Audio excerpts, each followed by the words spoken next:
Morning, this is Regina with the Regina Drury Real Estate Group here in Wilmington, North Carolina. Hey, I wanted to talk about a hot topic today. So often I hear from people that they're renting and they're going to continue to rent until they can find a house in their preferred school district. And, usually the preferred school districts people choose because of the school ratings. They say, well, this school is rated the best, or this school, is top ranked in our town. And here's the thing, successful people come from all school districts. I mean, do you really think that because your child came from the top school district in our town, that your child is going to be the next president of the United States? Listen, I got news for you. The president of the United States could come from our worst school district. You need to stop putting aside what's best for you and your family's future based on what you think is the best school district. School districts don't make a lot of difference in what your kid's future is going to be like. It's going to depend on the effort that you put in, the effort that your child puts in, and it's also going to depend on, just sometimes people get lucky, honestly. So, listen, I hope that those of you who are renting will reconsider what you're thinking. So often I hear from people that they're not going to buy right now until they can afford a house in the district that they want.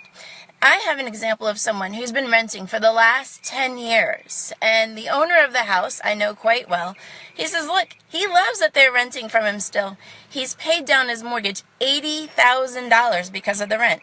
Yeah, $80,000. Can you imagine that because those people feel that they can't afford the house that they would prefer in the school district that they would prefer, they have basically given their landlord $80,000 equity over the last 10 years.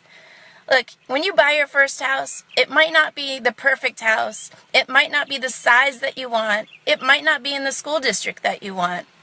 Hey, let's face it, it might not have the neighbors that you want. But it's a start. And if you don't get started somewhere, you're going to be left behind. Because, real estate is one of the top areas that people build wealth.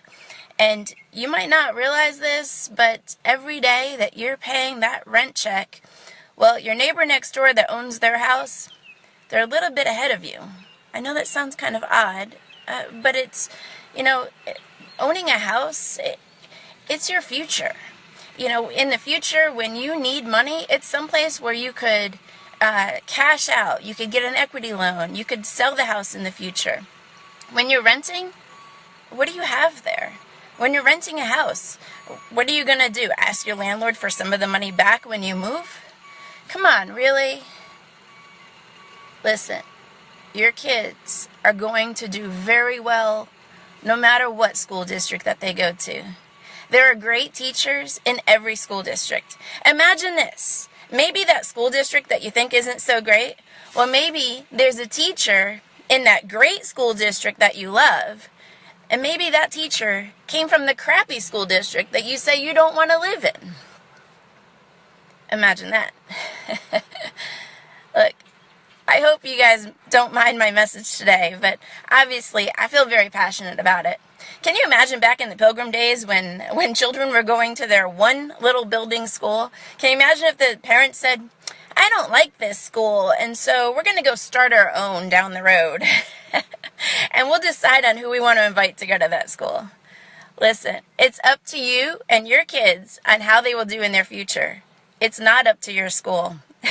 I hope you guys love my message this morning. Again, it's Regina with the Regina Drury Real Estate Group. And just being honest with everyone. Have a good morning.